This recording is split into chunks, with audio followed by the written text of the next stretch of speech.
and welcome to another exciting edition of Cammy's Comic Corner. I'm your host, as always, Cammy. Now, this is the official first episode, review show for 2011. So, I've got quite the picks this week. So, let's get right into it because I'm so excited, especially, this is the way you start off a new year, is with this pick of the week. From Marvel, we have the Thanos Imperative, Devastation #1, written by Dan Abnett and Andy Lanning, and art by Miguel Sepulveda.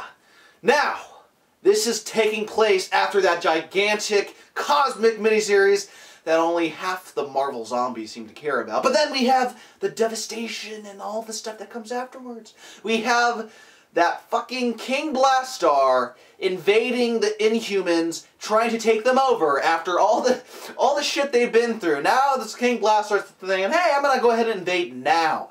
Well, it's Ronan the Accuser and his lovely queen and bride, and all the Inhumans are attacking, making sure they're trying to keep their place under control. And Cosmo, the guy we know from Guardians of the Galaxy, he comes by and says, hey, he helps out, and then he explains how Ronan the Accuser can help him out. And we find out this issue, Cosmo's going across the galaxy talking to all these heavy hitters. Silver Surfer, Ronan the Accuser, Gladiator, Beta Ray Bill, Quasar, trying to get them to be a new team. Why does he want all these guys being the new team? Well, it seemed to kind of work out in that, in that whole event a couple of months ago, but it was also Star-Lord's dying wish, telling Cosmo, listen, you gotta get all these heavy hitters together. That's what I wanted Guardians of the Galaxy to be, only with, frickin' Annihilators on our team.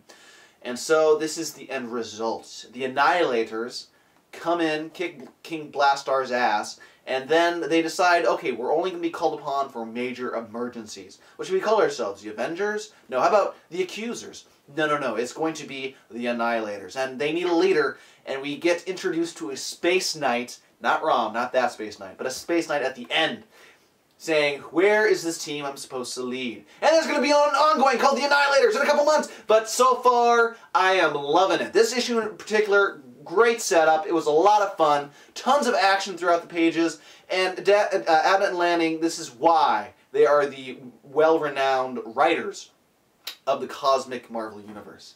Now on to the Fast Five. First up from Vertigo, we have Sweet Tooth #17. Now Jeff Lemire continues on with this just chilling story arc about Abbott versus Jeopard. Abbott says, hey Jeopard, your son's still alive. Jeopard goes, I don't believe you. And then that's enough time for Abbott to stick him in between the rib cage with a knife.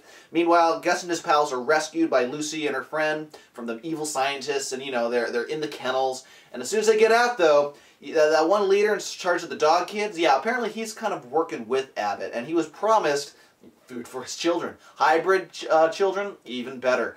And so it's up to Gus and Lucy and everyone to get out of there just as in time when Jeopard gets by to say, okay, everyone out. That one guy, Buddy, okay, he's not going to make it. Forget him. Just let go. Let the dog kids eat him. That, as long as that means we survive. Just as they're leaving, they hear Buddy go, duh? As in Dad looking at Jeopard. As in, Jeopard, you just lost your son again and you fed him to the dog kids? What the fuck? Oh, Jeff Lemire, that was out of left field. I did not see that coming. But we find out that Buddy actually is still alive. Abbott takes him under his control, and he's going to use that as leverage against Jeopard in the future. Now they're off to Alaska because that's where they think Gus might have lived, and it's good stuff. It's Sweet Tooth. It's Jeff Lemire at his finest. Go pick it up.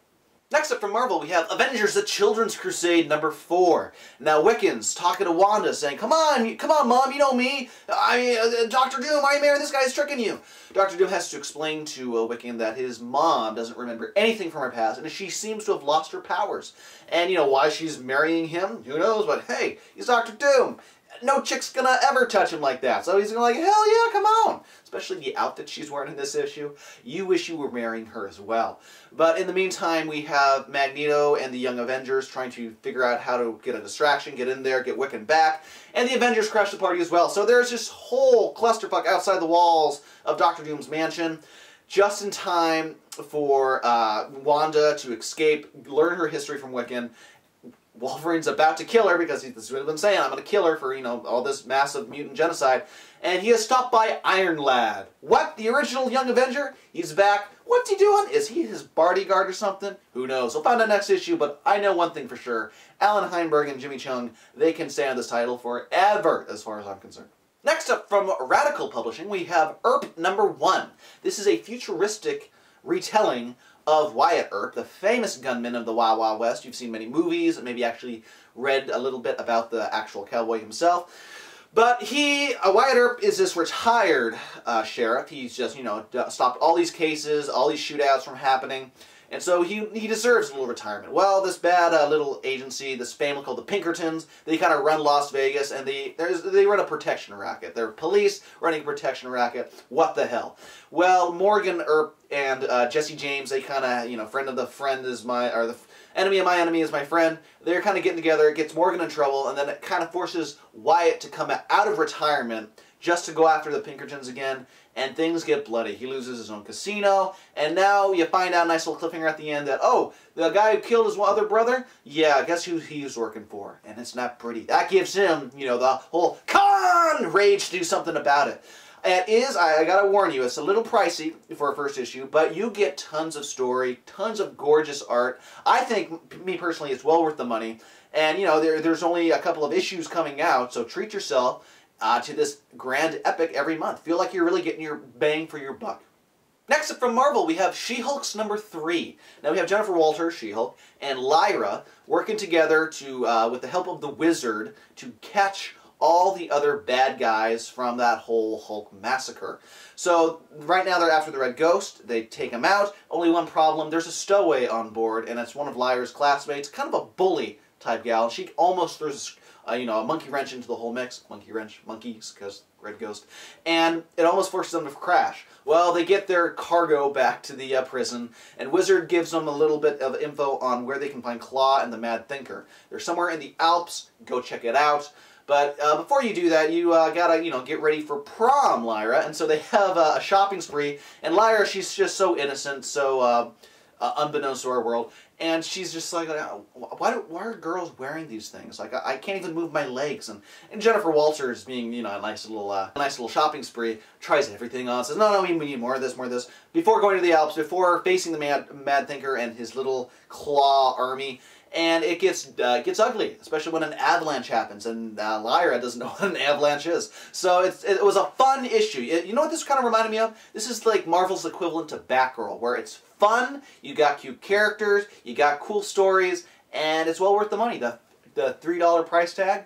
Marvel, are you feeling okay? This is only $3. Come on, make it $4, just for the hell of it. And finally this week, from Image, we have Who Is Jake Ellis, #1. That's not a question. Who is he? Well, actually, that was a question this time. But this is the first of a 5-issue miniseries from Nathan Edmondson and Tonsi Zonjic. And her art, or his, either or, is gorgeous throughout this issue. And you have John Moore. He's a spy for hire in Europe. And he seems to have he's a man of action, and he always knows the right moves to, pull off during a stunt or an action-packed getaway. But you find out that there's this kind of a spirit-type being, Jake Ellis, telling him, he's kind of psychic, telling him, like, where to find the business card in the wallet, or where to jump, how to duck, where you should go next. And they are on the run. They don't know if it's from the Spaniards, from the Americans, but someone wants him dead. Someone knows he gave away some sort of information, and now he's on the run.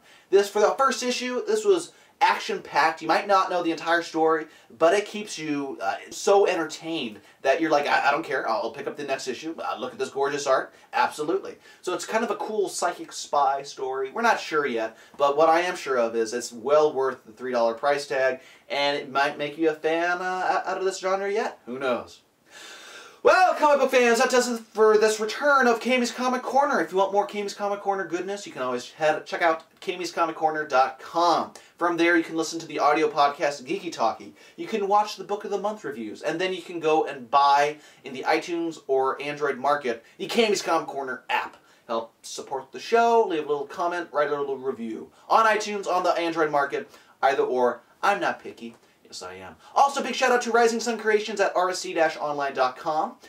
They have the best of U.S. comic books, manga, and collectible toys imported straight from Japan. all located at their store in Mission Valley or online. And you should go in, check them out. Say Cammy sent you. You might get something. You probably won't. Well, that does it this week for Cammy's Comic Corner. It's good to be back. Now I'm going to go, I don't know. The Chargers are out of the playoffs, if you haven't been keeping up with football. And once again, I have no reason to live. Actually, I do. It's comics! I'm back and I'm good!